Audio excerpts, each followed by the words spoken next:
nanti kalian bisa mengisi atau menulisnya dengan keyakinan kelas yang sudah ditetapkan bersama. Ya. Saya akan membagikan dulu.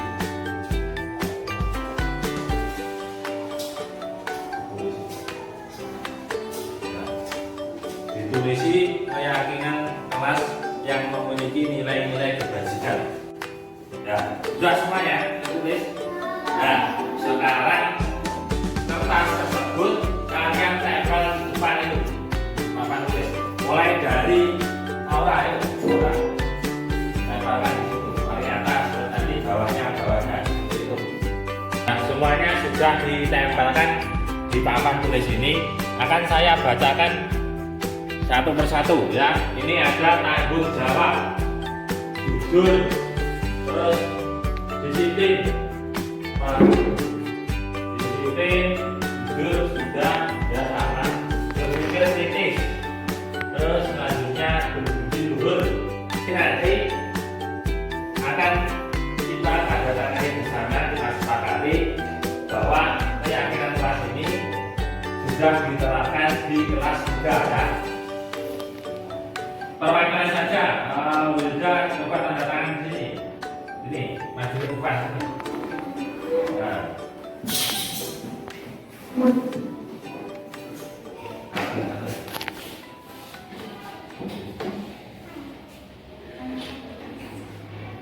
Ya, baik. Terus selanjutnya tanda tangannya Pak Guru ya. Nah, ini kita sudah sepakati bahwa dari sekian kertas ini sudah terdapat keyakinan kelas yang harus kita terapkan di kelas ini. Mengerti ya anak-anak semuanya? Ya, baik, bagus. Assalamualaikum warahmatullahi wabarakatuh. Waalaikumsalam warahmatullahi wabarakatuh. Yang saya hormati Bapak Ibu Guru SDN Bangkri 1, saya berterima kasih karena semuanya sudah mau hadir dalam kegiatan pembebasan aksi nyata saya di modul 1.4 yaitu budaya positif. Nah, sebelum materi kita lanjutkan, alangkah baiknya kita berdoa terlebih dahulu menurut keyakinan agama masing-masing, dan akan saya pimpin berdoa mengucapkan masing-masing. Dipersilakan.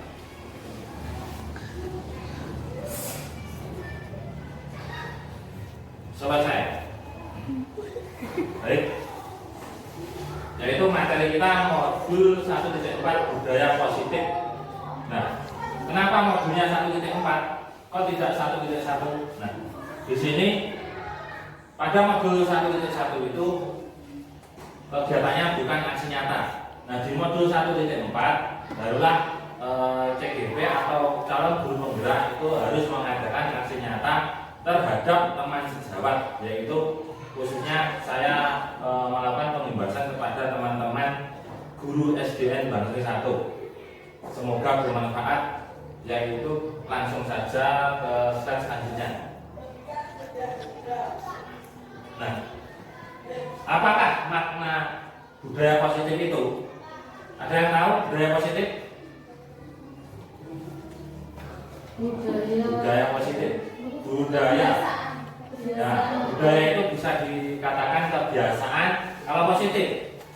Hal yang baik. Ya, hal-hal yang baik. Bu Penny pinter. Yaitu budaya bisa diartikan kebiasaan. Yang baik. Positif itu bisa diartikan yang baik-baik. Jadi kita harus membudayakan hal-hal yang baik atau hal-hal yang positif. Terus apa contoh penerapan positif yang telah kita terapkan? Apakah teman-teman sejawat sudah menerapkan budaya positif atau penerapan positif yang sudah kalian lakukan atau teman-teman lakukan di sekolah kalian, khususnya SDN Bangkri 1? Sudah kan? Sudah. Ini sudah. Contohnya apa Bu ini? Salah satu saja. Sebelum masuk sekolah, Ya. kita memberikan salam. Ya. Ya. Menyapa. Ya, bagus. Ya. Jadi salah satunya seperti itu. Ketika pagi hari kita atau sebagai guru kita harus menyambut siswa-siswi kita ketika mau masuk sekolah kita. Ya, itulah salah satu contoh budaya positif. Masih banyak budaya positif yang harus kita terapkan atau kita implementasikan terhadap peserta didik kita di sekolah ini. Slide selanjutnya yaitu, nah, menurut di slide ini budaya positif di sekolah yaitu nilai-nilai dan kebiasaan-kebiasaan di sekolah yang berpihak pada peserta didik agar mereka dapat berkembang menjadi pribadi yang kritis, penuh hormat dan bertanggung jawab. Ya, jadi kita sebagai guru harus menerapkan budaya positif di sekolah supaya peserta didik kita itu menjadi pribadi yang kritis, penuh hormat dan bertanggung jawab. Nah, selanjutnya yaitu perubahan paradigma.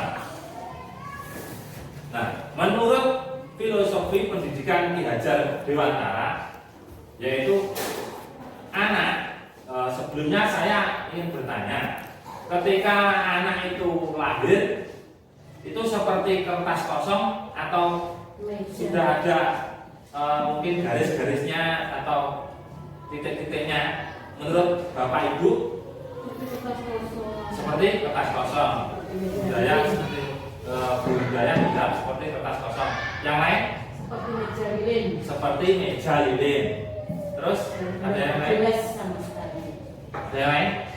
Nah, menurut filosofi pendidikan Ki Hajar Dewantara, seorang anak yang baru lahir itu bukan tabula rasa.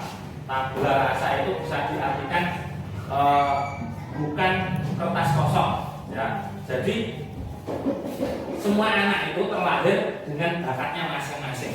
Jadi sudah punya bakat masing-masing. Nah, kita sebagai guru membentuk bakat tersebut. Bakatnya misalnya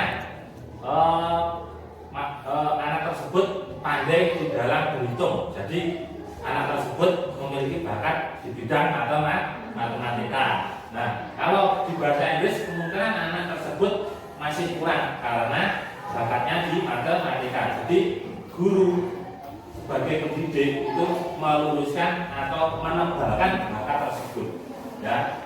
Karena anak itu terlahir dengan bakatnya masing-masing. Nah, lalu guru memberikan budi pekerti yang baik. Jadi jangan sampai salah sasaran dalam mendidik anak, ya. Jadi seperti itu menurut filosofi pendidikan Ki Hajar Dewantara. Saya pribadi ketika belum mengikuti program guru penggerak ini, anak terlahir seperti kertas kosong sama.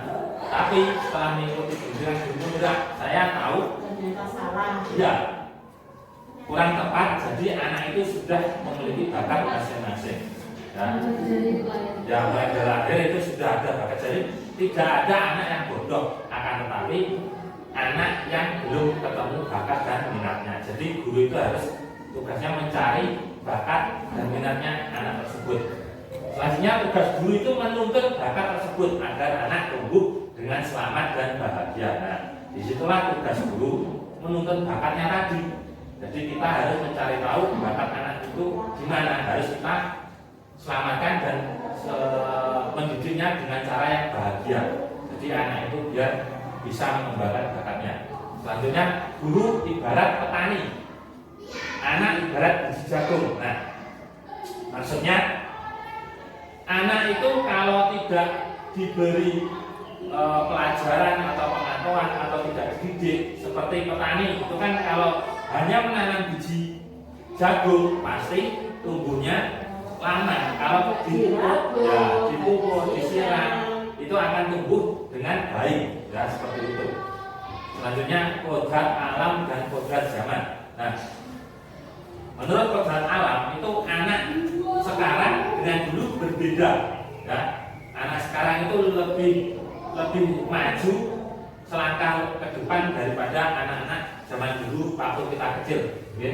Terus berdasarkan kodrat zaman. Jadi guru itu harus bisa melihat kodrat alam dan kodrat zaman. Misalnya saat ini kan kodrat zamannya sudah menggunakan teknologi digital, ya.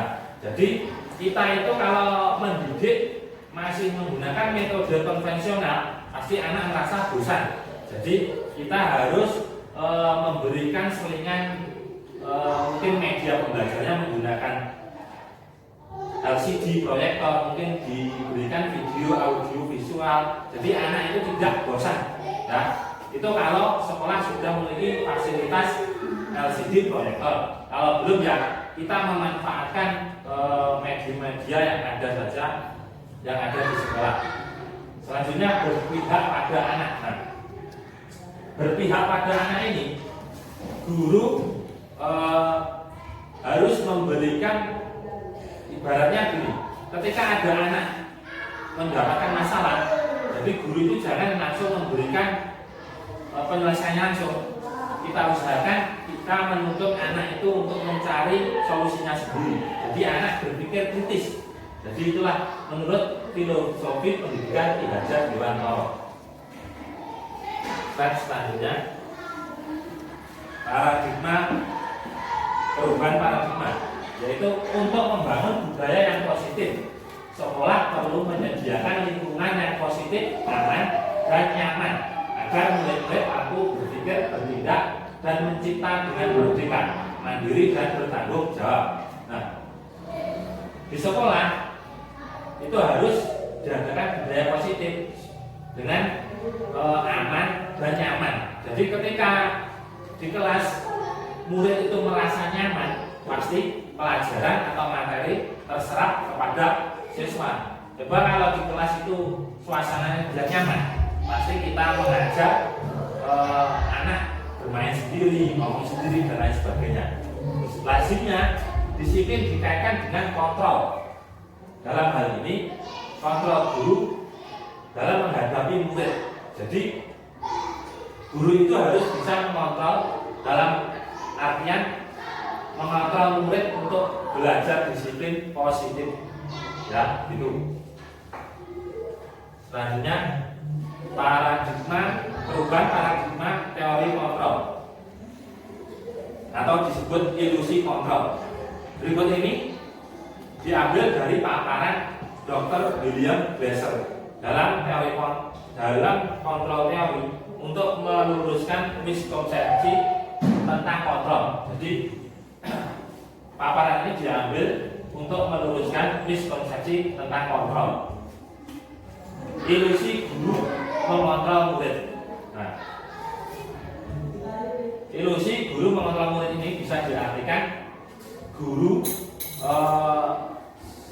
semata-mata itu bisa mengontrol murid untuk memecahkan masalahnya sendiri, seperti itu. Terus ilusi bahwa kritik dan membuat orang merasa bersalah dapat menguatkan karakter. Jadi kritikan dan membuat orang merasa bersalah itu bisa menguatkan karakter. Ya. Ilusi bahwa semua penguatan positif, efektif, dan bermanfaat.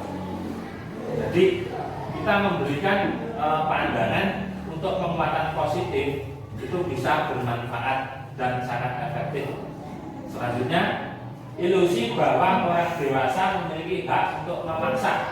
Di sini bisa diartikan bahwa orang dewasa itu bisa memaksa, dalam artian memaksa untuk memberikan konsekuensi, ya, bukan untuk memberikan aturan. Jadi diberikan pilihan, memaksa untuk memberikan pilihan kepada anak. Seperti itu. Selanjutnya, perubahan paradigma stimulus respon. Bisakah kita mengontrol seseorang? Coba. Bisa. Bisa, ya. Tapi stimulus respon dengan teori kontrol itu berbeda. Kita mencoba mengubah orang agar berpandangan sama dengan kita. Teori kontrolnya, kita berusaha memahami pandangan orang lain tentang dunia. Jadi untuk menciptakan disiplin positif atau budaya positif itu kita berusaha memahami pandangan orang lain. Jadi jangan memaksa, kita sendiri harus memahami. Misalnya, ya gimana Bu? Oh ya, ya, ya, nggak apa-apa. Terus itu tadi seperti yang saya jelaskan sebelumnya tadi, kita itu jangan memaksa anak untuk memiliki pandangan yang sama dengan kita. Jadi kita harus bisa memahami pandangan anak itu bagaimana. Jadi kita harus memahaminya dan menentunya. Terus yang selanjutnya, perilaku buruk dilihat sebagai suatu kesalahan. Nah, kita kan seringkali melihat anak nakal atau anak kasarannya nakali koncone, itu kan kita melihat dari sudut pandang kesalahan. Dia ngomong gitu. Nah, itu kan merupakan kesalahan. Padahal semua perilaku itu memiliki tujuan. Seperti kemarin ada anak yang malak temannya, jaluki duit. Nah, seperti itu memiliki tujuan. Tujuannya apa? Kita cari. Kenapa kok anak tersebut bisa begitu? Nah, kita pecahkan masalahnya seperti itu. Terus orang lain bisa mengontrol saya. Nah, seperti tadi, kita itu sebenarnya bisa dikontrol orang lain. Padahal hanya Anda yang bisa mengontrol diri Anda sendiri. Misalnya, ketika kita disuruh memilih suatu pilihan, itu kan dipaksa. Sebenarnya hati kita nggak mau, kan kita sendiri yang bisa mengontrol, bukan orang lain, seperti itu. Terus saya bisa mengontrol orang lain. Nah, kita sendiri juga tidak bisa mengontrol orang lain. Misalnya, contohnya Bu Feni disuruh makan mie ayam, tapi dia tidak mau. Sebenarnya tidak mau lah. Dia sendiri yang bisa mengontrol, seperti itu. Ya, gimana Bu? Alasannya? Ya, betul Bu Kartini, betul sekali. Jadi alasannya apa? Itu kita sendiri yang tahu. Karena diri kita sendiri yang bisa mengontrol, bukan orang lain. Jadi seperti itu kita harus menciptakan budaya positif supaya bisa mengontrol diri kita sendiri untuk menjadi yang baik. Terus selanjutnya, paksaan ada pada saat bujukan gagal. Nah, ketika kita membujuk seorang anak dan bujukan itu gagal, pasti kita akan memaksa. Dia ngomong gitu, misalnya bujuk harus gimana, kok gagal terus langkah kita selanjutnya pasti memaksa. Untuk teori kontrolnya, kolaborasi dan kesepakatan menciptakan pilihan-pilihan baru. Jadi kita harus kolaborasi dalam artian mengajak diskusi dengan pihak-pihak terkait, lalu menciptakan pilihan-pilihan baru atau kesepakatan seperti itu. Jadi jangan diutamakan paksaan. Paksaan itu pilihan terakhir. Kalau bisa jangan dilakukan. Terus modal berpikir menang atau kalah. Nah, modal berpikir menang atau kalah ini bisa diartikan lagi dalam teori kontrol. Modal berpikir menang. Ya, seperti itu. Gimana? Ya, harus. Ya, betul sekali. Jadi jangan sampai merugikan salah satu pihak. Harus dicari sama-sama untung, seperti itu menurut budaya betul. Selanjutnya, perubahan paradigma. Nah, ini saya kasih contoh. Kegiatan kepala tangan. Ada A dan B. A itu Anda dan B itu teman Anda. Cobalah secari kertas kecil, tuliskan benda atau sesuatu yang sangat berharga untuk Anda. Letakkan di salah satu tangan Anda dan genggam benda atau sesuatu tersebut dengan segala gaya. Buatlah sebuah kepalan.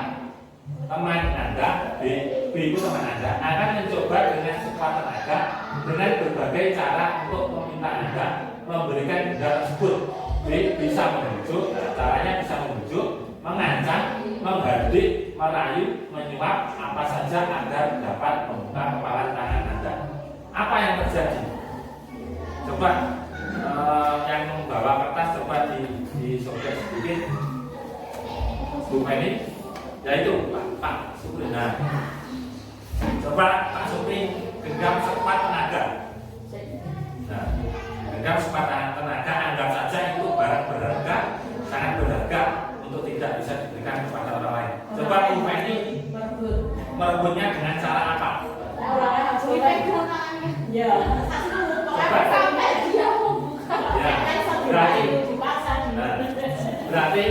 Berarti Bu Feni menggunakan cara menghadik atau pakai cara kasar, ya pakai cara kasar.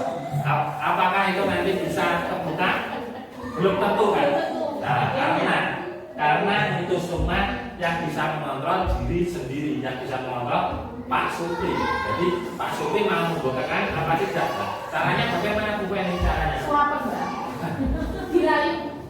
Itu bisa kata guru akademik disuap. Disuap itu pakai uang bisa jadi.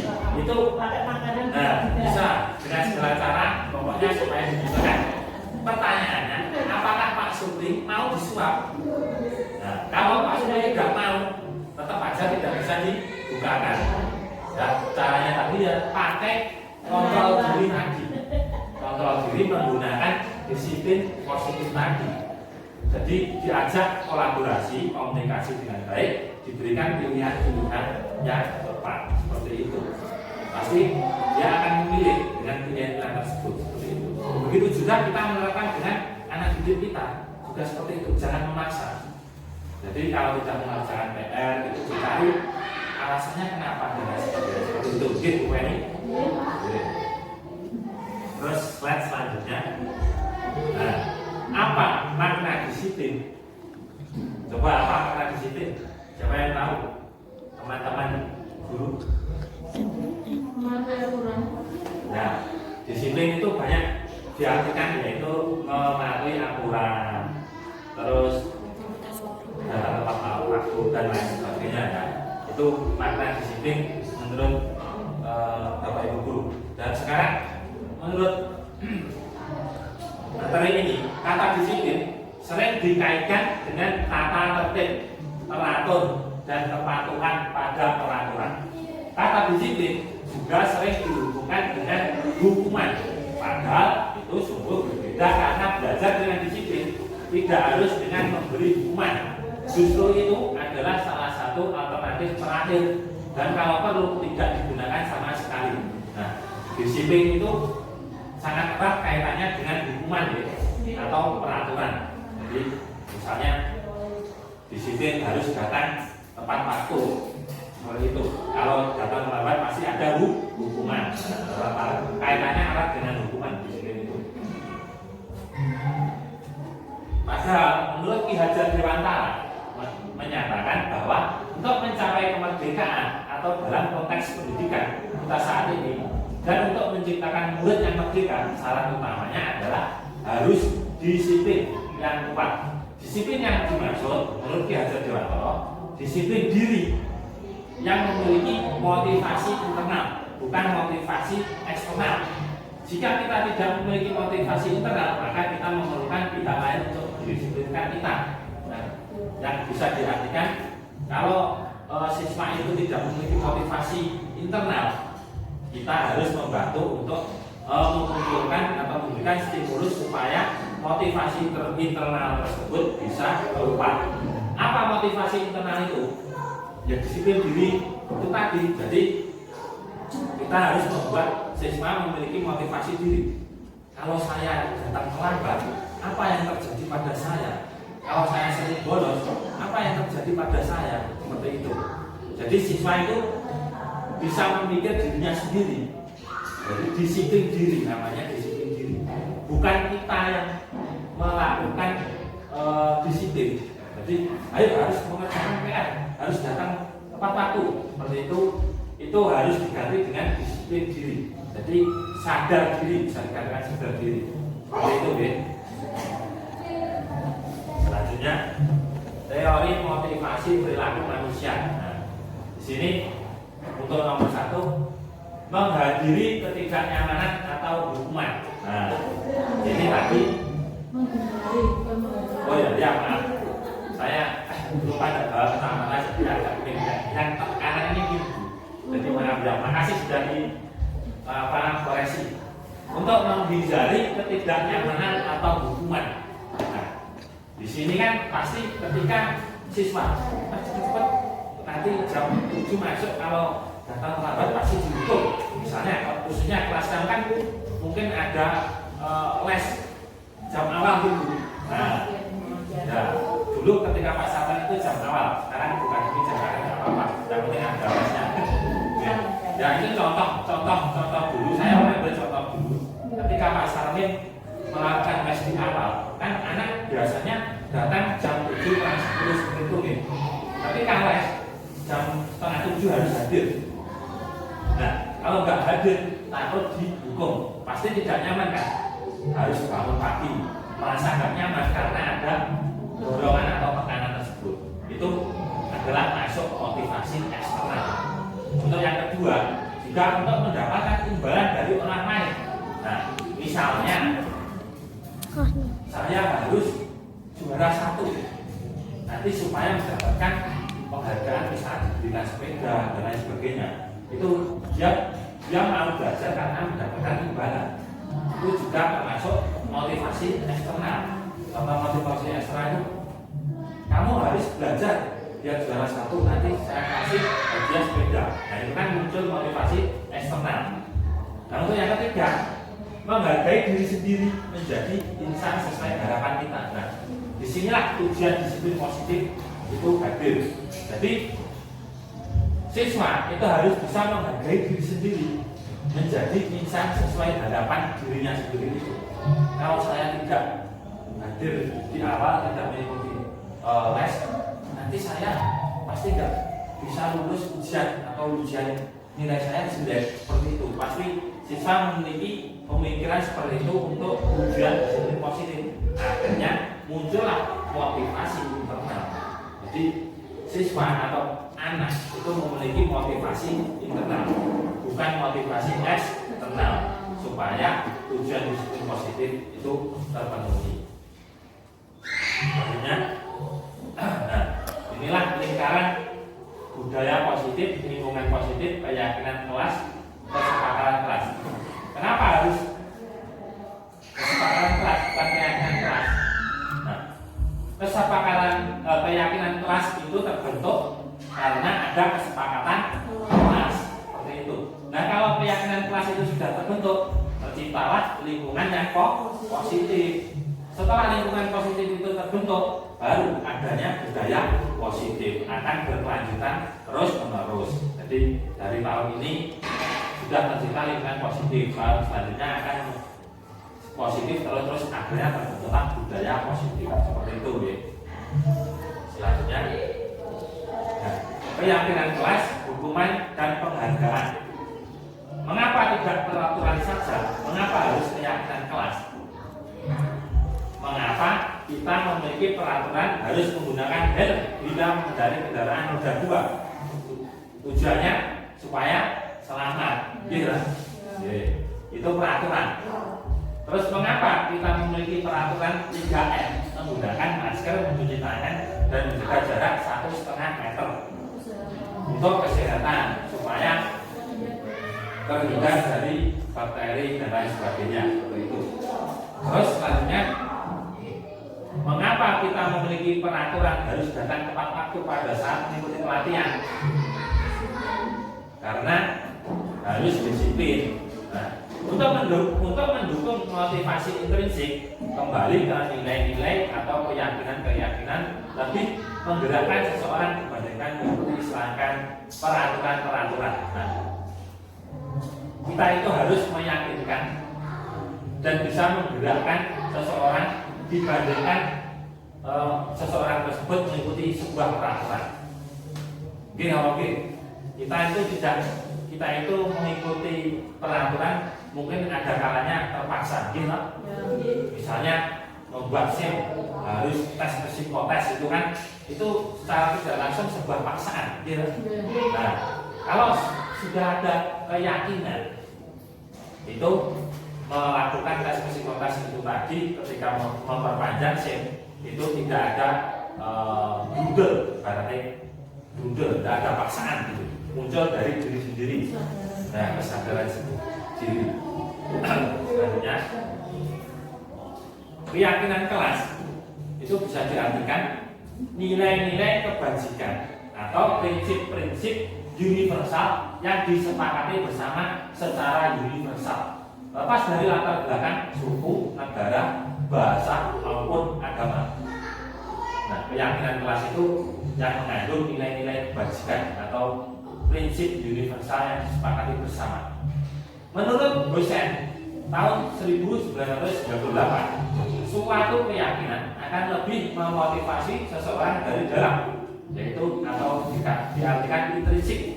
Intrinsik itu dari dalam. Seseorang akan lebih semangat untuk menjalankan keyakinannya daripada hanya sekedar mengikuti serangkaian peraturan. Jadi motivasi yang ada dalam diri itu akan lebih baik daripada orang itu mengikuti serangkaian peraturan itu tadi. Jadi semangat yang ada diri sendiri itu harus dimunculkan pada anak. Motivasi intrinsik. Selanjutnya, nah, nilai-nilai kebajikan universal itu sifatnya positif. Manusia yang merupakan tujuan mulia yang ingin dicapai setiap individu. Jadi nilai kebajikan itu tujuan mulia yang ingin dicapai setiap individu. Nilai-nilai tersebut bersifat universal dan lintas bahasa, suku, bangsa, agama maupun latar belakang. Contoh perilaku memiliki suatu tujuan. Menurut Dr. William Besser, nah ini tadi sudah dijelaskan di atas, dengan menaikkan nilai-nilai kebajikan yang diyakini seseorang, maka motivasi intrinsiknya akan terbangun. Nah, dengan menaikkan nilai-nilai kebajikan itu tadi, motivasi intrinsiknya pada siswa itu akan terbangun, sehingga menggunakan motivasi dari dalam untuk dapat mencapai tujuan yang mulia yang diinginkan. Jadi seorang siswa ketika sudah memiliki motivasi intrinsik dalam dirinya, itu bisa dapat mencapai tujuan mulia. Tujuan mulia ketika untuk belajar itu ya menjadi sukses seperti itu. Nilai-nilai kebajikan yang ingin dicapai oleh setiap anak Indonesia kita kenal dengan profil pelajar Pancasila. Jadi nilai kebajikan itu biasanya dikenal dengan profil pelajar Pancasila yang memiliki nilai beriman, bertakwa pada Tuhan Yang Maha Esa, dan berakhlak mulia. Jadi beriman itu memiliki iman, bertakwa itu ya selalu menjalankan sholat 5 waktu kalau agama Islam, dan berakhlak mulia. Jadi memiliki akhlak yang mulia. Mandiri, nah mandiri bisa diartikan melakukan kegiatan apapun tanpa bantuan. Bernalar kritis. Bernalar kritis itu bisa memecahkan masalah sendiri itu tadi. Berkebinekaan global itu bisa diartikan tidak membeda-bedakan teman yang lain, seperti itu. Bergotong royong, saling membantu. Terus yang terakhir kreatif. Kreatif itu bisa diartikan anak bisa mengembangkan dirinya sendiri atas bakat minatnya sendiri itu tadi. Selanjutnya, pembentukan keyakinan kelas. Nah, keyakinan kelas ini bersifat abstrak daripada peraturan yang lebih rinci dan konkret. Keyakinan kelas berupa pernyataan-pernyataan yang universal, seperti yang sudah dijelaskan tadi di atas, pernyataan yang universal. Pernyataan keyakinan kelas senantiasa dibuat dalam bentuk positif. Jadi keyakinan kelas itu selalu dibuat dalam bentuk positif. Keyakinan kelas hendaknya tidak terlalu banyak sehingga mudah diingat dan dipahami. Seperti yang di set sebelumnya tadi, keyakinan kelas itu memiliki nilai kebajikan 5 tadi sesuai profil pelajar Pancasila. Semua warga kelas sebaiknya ikut berkontribusi dalam membuat kegiatan kelas lewat curah pendapat. Nah, semua warga kelas itu sebaiknya berkontribusi, berkolaborasi untuk membuat kegiatan kelas lewat curah pendapat atau tukar pikiran, seperti itu. Yang terakhir, bersedia meninjau kembali keyakinan kelas dari waktu ke waktu. Jadi keyakinan kelas itu selalu ditinjau dari waktu ke waktu. Apakah evaluasi apakah sudah sesuai dari waktu ke waktu, seperti itu. Selanjutnya, ini ada sebuah tabel peraturan dan tabel sebelahnya keyakinan kelas atau nilai kebajikan yang dituju. Selalu kembalikan buku ke tempatnya. Nah, nilai keyakinan kelasnya tanggung jawab. Jadi ketika anak itu membaca buku di pojok baca itu harus memiliki nilai tanggung jawab. Jadi mengembalikan buku tanpa disuruh, seperti itu. Dilarang mengganggu orang lain. Jadi ketika guru berbicara itu tidak boleh ngomong seperti itu. Jadi harus menghormati orang lain dan diri sendiri. Hadir di sekolah 15 menit sebelum pembelajaran dimulai. Jadi menghormati orang lain, komitmen pada tujuan atau berkomitmen. Selanjutnya dilarang melakukan kekerasan. Jadi untuk nilai kebajikan yang dituju, keselamatan, menghormati orang lain. Dilarang menggunakan narkoba. Itu karena kesehatan, nilai kebajikannya. Bergantian atau menunggu giliran. Jadi menghormati orang lain itu butuh kesabaran. Jadi ketika di kamar mandi harus menunggu giliran, harus bergantian. Jadi harus sabar menghormati orang lain. Gunakan masker. Nah, ketika ada seorang anak mungkin flu atau batuk itu harus menjaga kesehatannya, keselamatannya dengan cara peraturan menggunakan masker. Jangan berlari di kelas atau koridor. Jadi di kelas itu diusahakan jangan berlari supaya selamat atau keamanannya harus terjaga. Selanjutnya, nah inilah contoh penetapan membuat keyakinan kelas. Jadi saya pribadi kemarin sudah menerapkan keyakinan kelas di kelas 3. Untuk gambar bersama itu guru membimbing siswa membuat keyakinan kelas. Jadi siswa itu saya suruh membuat keyakinan kelas, misalnya jujur, terus disiplin, ada yang nulis tanggung jawab dan lain sebagainya. Nah, keyakinan kelas yang sudah disepakati itu tadi ditempelkan di papan tulis dan ditandatangani bersama. Terbentuklah keyakinan kelas seperti itu, gitu. Selanjutnya, nah, dihukum oleh penghargaan. Jadi pengaruh jangka pendek dan jangka panjang. Itu kalau kita menghukum oleh penghargaan itu pengaruhnya jangka pendek dan jangka panjang. Penghargaan menghukum, penghargaan mengurangi ketepatan, penghargaan tidak efektif, penghargaan merusak hubungan, seperti itu.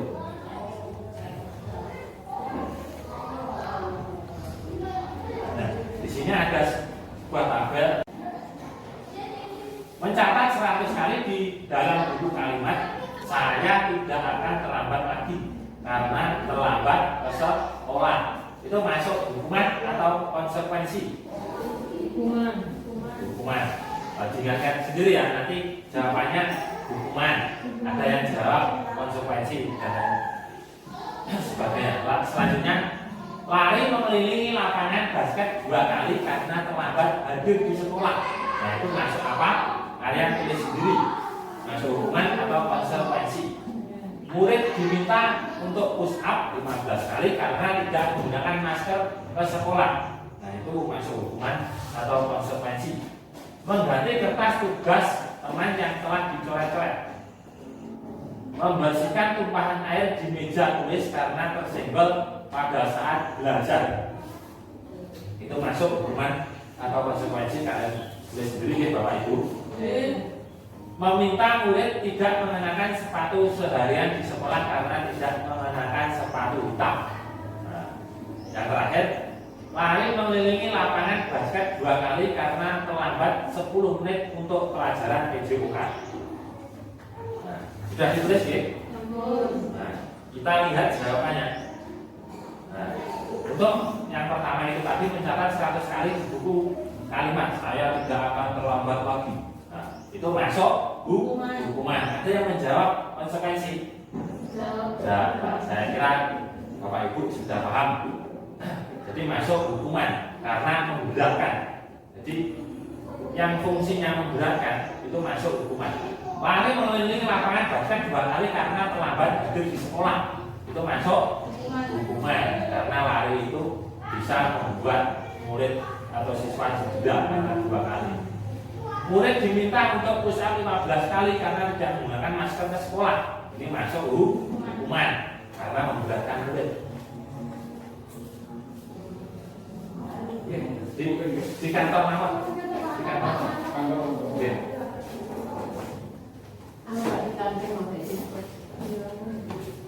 Terus selanjutnya mengganti kertas tugas teman yang telah dicoret-coret itu masuk konsekuensi karena sudah melakukan perbuatan yang merugikan temannya. Membersihkan tumpahan air di meja. Terus saya lanjutkan. Membersihkan tumpahan air di meja tulis karena tersenggol pada saat belajar itu masuk konsekuensi karena sifatnya tidak menghukum, karena disuruh mengganti bukan menghukum. Terus murid disuruh untuk mengenakan sepatu seharian di sekolah karena tidak mengenakan sepatu hitam. Nah ini masuk hukuman karena murid kan kalau disuruh mengenakan sepatu seharian di sekolah kan malu juga dilihat teman-teman. Terus selanjutnya lari mengelilingi lapangan basket 2 kali karena terlambat 10 menit untuk pelajaran PJOK masuk konsekuensi. Kenapa nggak masuk hukuman? Kan itu lari. Bukan tidak menyehatkan olahraga. Yang lain Bu ini coba kenapa kan itu masuk memberatkan? Menyenangkan. Menyenangkan. Karena peraturan yang disepakati. Nah, itu semua juga betul. Untuk lari mengelilingi lapangan basket 2 kali karena terlambat 10 menit itu masuknya kan pelajaran PJOK. Jadi estimasinya sudah sesuai. Kan pelajaran PJOK kan olahraga di lapangan. Jadi ada pemanasannya. Ketika melakukan basket pasti ada pemanasan. Baik itu peregangan tangan, senam, lari muter lapangan dan lain sebagainya. Itu karena esensinya sudah tepat, jadi tidak masuk hukuman, masuknya konsekuensi seperti itu. Selanjutnya perbedaan hukuman dan konsekuensi. Jadi ada perbedaannya. Hukuman itu sesuatu yang menyakitkan harus terjadi, sedangkan konsekuensi itu sesuatu harus terjadi. Nah, kalau konsekuensi itu sesuatu harus terjadi, bukan yang menyakitkan. Selanjutnya membuat anak sakit. Nah ini fisik maupun hati untuk jangka waktu yang lama seperti tadi. Disuruh push up, pasti fisiknya sakit karena tidak terbiasa push up. Selain fisik juga hati. Kadang anak itu dendam kan pada gurunya. Wah, kita orang baik untuk melakukan push up seperti itu. Terus dibuat konsekuensi, membuat anak merasa tidak nyaman dalam jangka waktu pendek. Kalau sudah ada konsekuensinya, anak itu tidak nyaman tapi dalam jangka waktu yang pendek seperti itu.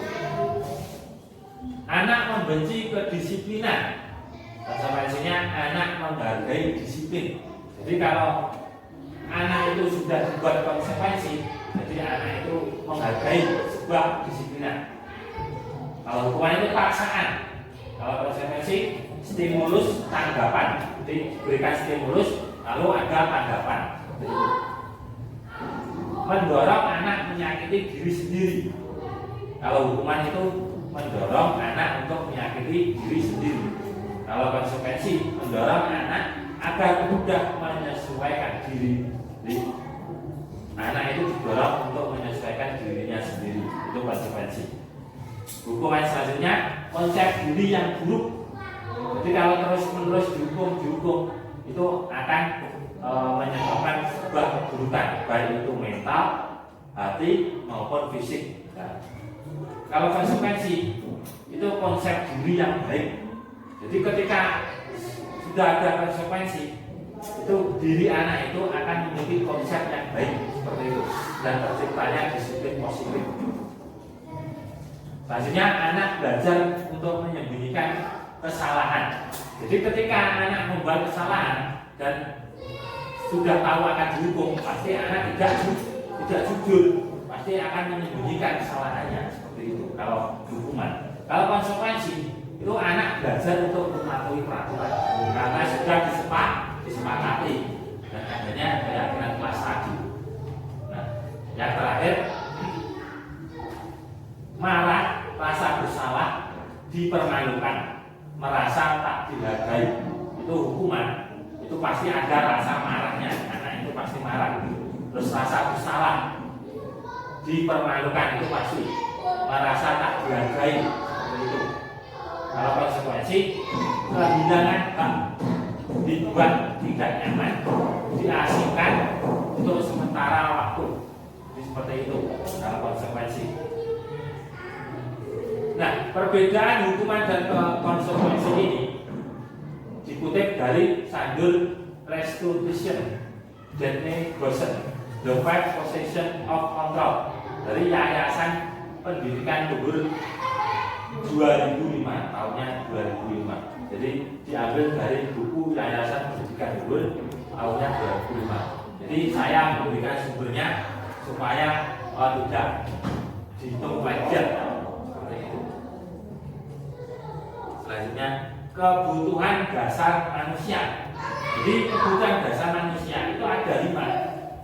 Survival. Apa survival? Bertahan hidup. Benar nggak? Manusia bertahan hidup nggak? Nggak pasti bertahan hidup. Terus yang kedua, cinta kasih atau diterima. Ketika kalian ada di sekolah atau di lingkungan atau di masyarakat, pasti ingin diterima, ya kan? Ingin diakui, ingin mendapatkan cinta kasih, kasih sayang dan sebagainya. Seperti itu. Itu kebutuhan dasar manusia yang kedua. Terus yang ketiga, penguasaan. Manusia pasti memiliki rasa untuk menguasai. Dia apa gitu? Nah, terus yang keempat, kebebasan. Jadi kebutuhan dasar manusia itu ingin bebas, ingin merdeka. Dan kelima, kesenangan. Jadi manusia itu membutuhkan rasa senang. Jadi siswa itu ya di kelas diusahakan memiliki kenyamanan atau kesenangan dan kebebasan. Dan kebutuhan dasar manusia itu harus terpenuhi. Jadi harus memakai disiplin positif untuk memenuhi kebutuhan dasar manusia ini. Nah, di sini ada contoh Ibu Ani, guru kelas 5 di SD Pelita Hati, sedang bingung menghadapi ulah salah satu murid di kelasnya. Namanya Agus. Beberapa anak telah datang dan mengeluhkan Agus yang seringkali meminta bekal makan siang mereka dengan paksa. Jika Anda menghadapi situasi seperti Ibu Ani, apa yang akan Anda lakukan? Menurut Anda, kira-kira apa alasan Agus melakukan hal tersebut? Jadi menurut Bapak Ibu, itu apa kira-kira alasannya Agus itu? Kalau pertanyaannya seperti itu, Agus, jadi teman-teman yang lain itu mengeluhkan Agus yang seringkali meminta bekal makan siang. Jadi berarti malaki oleh makan siang temannya. Terus jika Anda menghadapi situasi seperti itu, apa yang Anda lakukan? Coba. Bu ini apa? Memanggil Agus dulu. Memanggil Agus lalu Terus bertanya dulu, kenapa kamu melalui bekal teman kamu? ya, terus setelah tahu jawabannya, apa yang Bu ini lakukan? Memberikan solusi atau memberikan kesepakatan atau memberikan pilihan atau memaksakan? Memberikan solusi dengan berupa opsi-opsi atau pilihan-pilihan yang akan dipilih, begitu ya? Terus ada yang lain mungkin beda, sama, kurang lebih sama ya. Jadi penjelasannya ada di slide selanjutnya. Nah, dalam konteks penerapan disiplin positif, Ibu Ani sebaiknya mencari tahu alasan Agus melakukan tindakan tersebut agar mengetahui kebutuhan mana yang sedang berusaha dipenuhi Agus.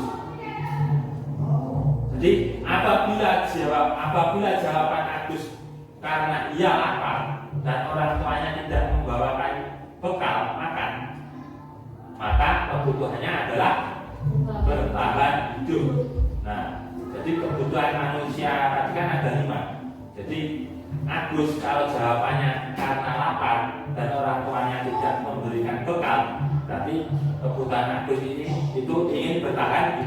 pasti siang itu Agus merasa lapar, ya enggak? Ya. Kalau lapar ingin bertahan hidup seperti itu. Terus yang kedua, apabila jawaban Agus karena dia senang temannya jadi memperhatikan dia, berarti kebutuhannya adalah cinta dan kasih sayang. Agus membutuhkan untuk diterima, makanya dia usil. Ya.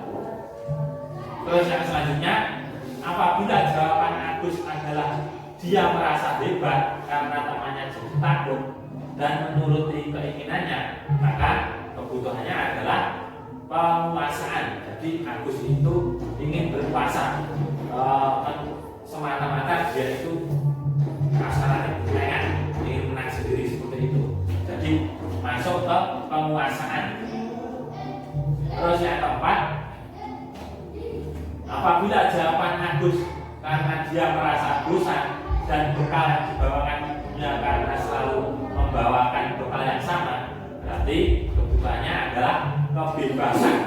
Jadi Agus itu tidak mau ditekan, tidak mau ingin diberikan bekal makan yang lauk yang sama, misalnya telur, setiap hari telur, terus dia itu ingin bebas, ingin milih lauk yang lain, misalnya mie dan lain sebagainya. Makanya dia melakukan pemahaman kepada temannya terkait bekal makan siang tadi.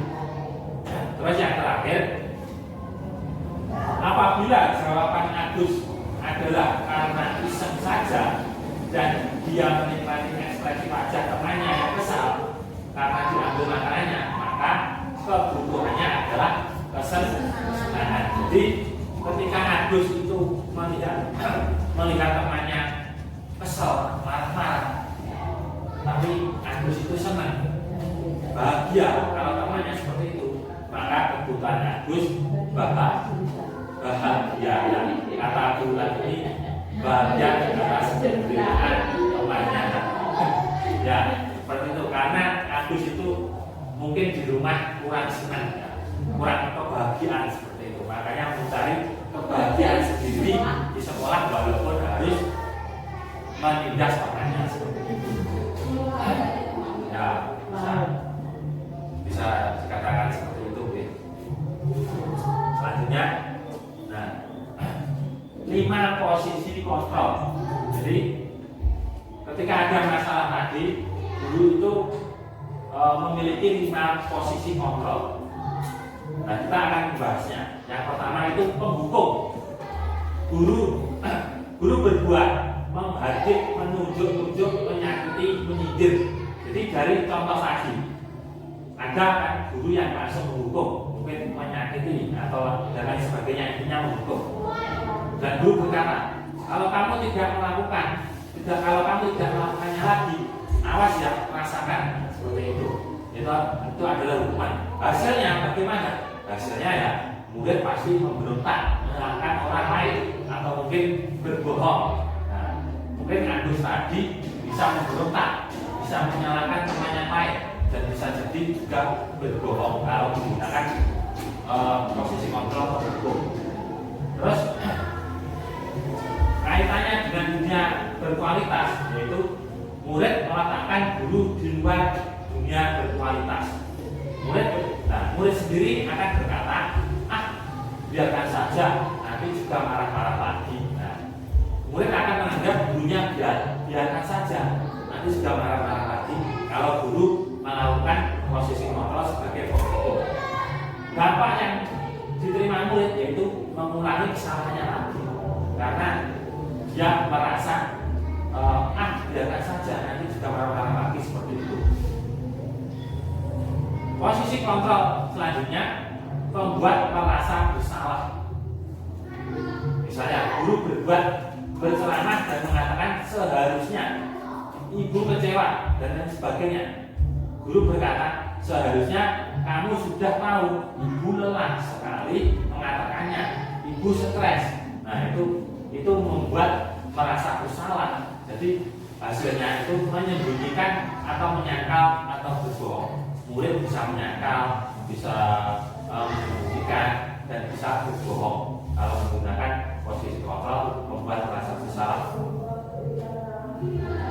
Dan kaitannya dengan dunia berkualitas, itu murid meletakkan guru di dalam dunia berkualitas. Jadi murid berkata, maafkan saya, cuma bisa gitu saja, maafkan saya. Dampaknya merasa rendah diri. Jadi murid itu merasa rendah diri. Itu identitas gagal, jadi kontrol dari luar. Selanjutnya, identitas berhasil itu atau sukses, kontrol dari luar itu mengharapkan imbalan atau ketergantungan pada orang lain, itu bisa dikatakan sukses. Tapi hanya beberapa persen saja, mungkin begitu. Misalnya, guru sebagai teman, posisi kontrol guru sebagai teman. Nah, guru membuat alasan-alasan untuk muridnya. Jadi guru itu membuat alasan-alasan untuk muridnya. Guru berkata, ayolah lakukan demi ibu, ayo lakukan demi ibu. Masa kamu tidak mau? Tidak ibu pernah bantu. Jadi dia itu disuruh mengingat-ingat ibu pernah membantunya. Jadi ayo lakukan sesuatu. Hasilnya apa? Hasilnya murid ketergantungan. Jadi murid itu melakukan sesuatu itu tergantung gurunya. Dia mau membantu duluan apa tidak? Seperti itu. Kalau dia membantu duluan, murid akan menganggap guru itu sebagai teman. Terus kaitannya dengan dunia berkualitas, yaitu murid meletakkan guru sebagai orang yang sangat penting di dunia berkualitas. Murid berkata, saya pikir bapak atau ibu teman saya ternyata begitu. Dapat pada muridnya lemah, tidak mandiri atau tergantung, seperti itu. Selanjutnya, posisi kontrol guru sebagai pemantau. Jadi guru itu hanya memantau, menghitung dan mengukur. Guru perbuatannya itu hanya menghitung dan mengukur. Guru berkata, apa peraturannya? Terus hasilnya menyesuaikan diri bila diawasi. Jadi murid itu menyesuaikan diri ketika diawasi gurunya, karena guru sebagai pemantau, bukan teman atau bukan penghukum. Jadi murid itu hanya menyesuaikan diri bila diawasi saja. Terus kaitannya dengan dunia berkualitas, yaitu murid meletakkan guru, peraturan dan hukum di dunia berkualitas. Terus murid berkata, berapa banyak bintang yang saya harus peroleh, berapa halaman yang harus saya tulis. Jadi itu karena dia berkata seperti itu, karena adanya sebuah peraturan tadi. Terus dampaknya menitik beratkan pada sanksi atau hadiah untuk dirinya. Jadi ketika ada sebuah peraturan, itu murid hanya menitik beratkan pada sanksi atau hadiah pada dirinya sendiri, itu saja. Nah, untuk posisi kontrol yang terakhir, yaitu guru sebagai manajer. Sebagai manajer, yaitu menghargai diri sendiri. Guru berdua mengajukan pertanyaan-pertanyaan. Nah, seperti contoh tadi, ketika Agus tadi bersalah, pasti guru memanggil dan membuat pertanyaan-pertanyaan. Terus lalu guru berkata, apa yang kita yakini, apa yang bisa kita kerjakan untuk memperbaiki masalah ini. Nah, guru sebagai manajer itu guru menanyai apa yang sudah diyakininya, apa yang kau kerjakan untuk memperbaiki masalah ini. Nah, guru bertanya seperti itu karena guru sebagai manajer. Terus kaitannya dengan dunia berkualitas, yaitu murid meletakkan dirinya sebagai individu yang positif dalam dunia berkualitas. Murid berkata, bagaimana caranya saya bisa memperbaiki keadaan? Nah, murid sudah bisa berpikir sendiri, bagaimana caranya saya bisa memperbaiki keadaan. Jadi murid akan berpikir apa yang sudah diyakini sebelumnya. Jadi saya harus berubah, muncullah motivasi internal, motivasi diri.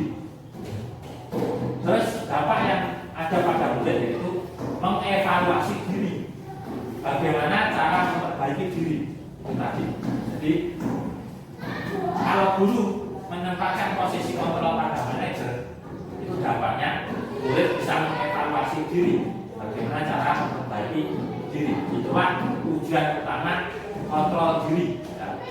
Jadi guru sebagai manajer. Selanjutnya, nah, setelah itu guru melakukan restitusi. Apa itu restitusi?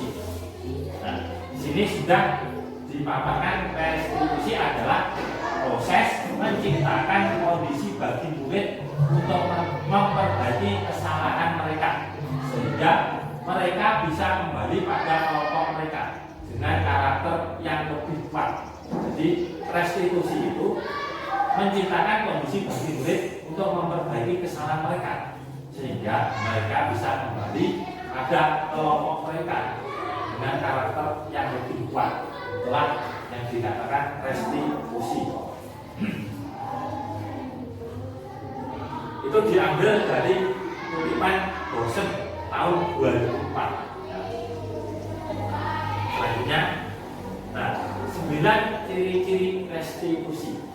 Jadi restitusi itu memiliki ciri-ciri yaitu yang pertama, bukan untuk menebus kesalahan, namun untuk belajar dari kesalahan. Jadi bukan untuk menebus kesalahan, tapi belajarlah dari kesalahan. Seperti itu restitusi. Yang kedua, memperbaiki hubungan. Jadi hubungan antar guru, siswa dan temannya itu harus diperbaiki. Yang ketiga, tawaran bukan paksaan. Jadi guru itu tadi kan menawarkan, memberikan opsi, memberikan pilihan. Jadi bukan paksaan. Begitu guys, bukannya tadi bagus ya. Terus untuk nomor 4, restitusi menuntut untuk melihat ke dalam diri. Nah,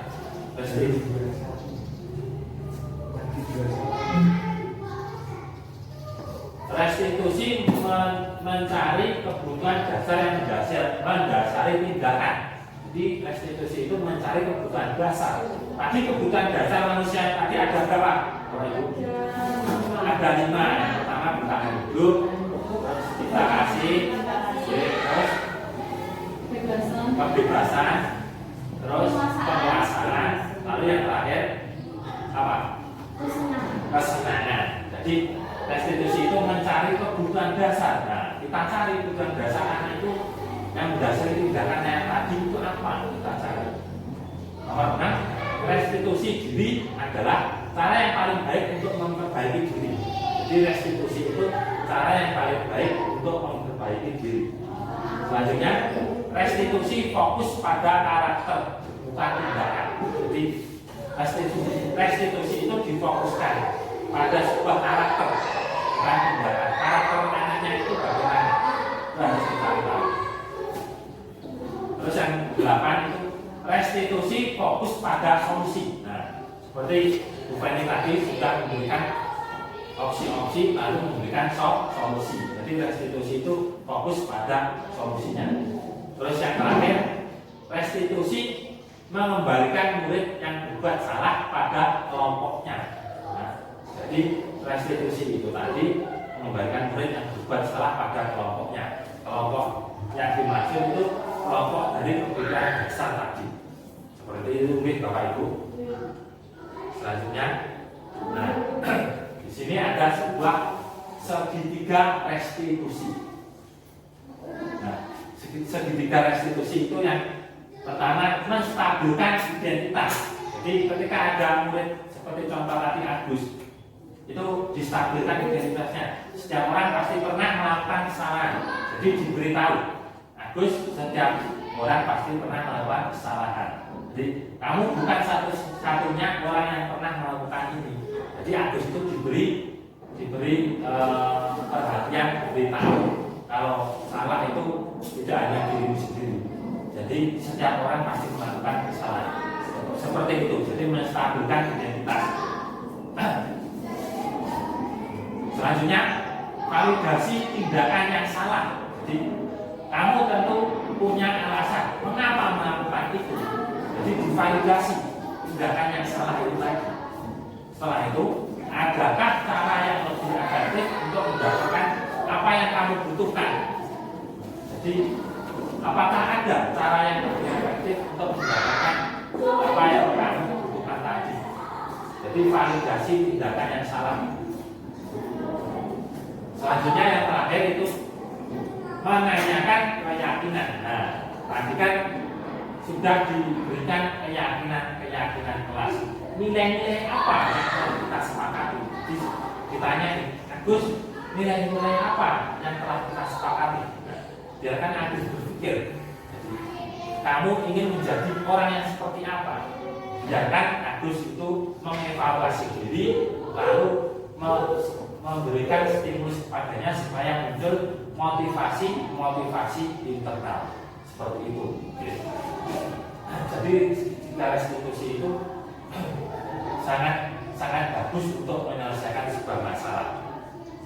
Nah, saya sendiri juga sudah menerapkan segitiga restitusi yang ada dokumentasinya, menangani siswa bermasalah dengan menerapkan segitiga restitusi seperti itu. Ini dokumentasi foto. Kalau ingin melihat videonya ada di YouTube saya. Ya, ketik aja YouTube saya Benny Fabian, itu ada segitiga restitusi yang sudah saya terapkan seperti itu. Nah, mungkin dari pemaparan materi modul aksi nyata disiplin positif atau budaya positif ini, ada pertanyaan dari Bapak Ibu atau mungkin ada tanggapan? Tentang itu Pak, kembali lagi ke slide berapa? tentang apa itu ya, guru sebagai manajer. Nah, guru sebagai manajer. Nah, Tadi kan sebelumnya kayak kita kan sebenarnya untuk anak ya, itu kan memang harus kayak mengontrolkan dirinya sendiri yang Ya, bisa. ya. Tapi kadang anak kan belum mampu ya, untuk mengontrolnya. Ya, Tapi betul. kadang kita sebagai guru kadang kita sering membuat membuat rasa bersalah. Nah, untuk dua posisi kontrol ini kan sudah dikatakan identitasnya gagal. Ya, Nah, ketika Bu Ida menanyakan, gimana kalau siswa itu belum bisa mengontrol dirinya? Nah, kita menggunakan posisi kontrol teman.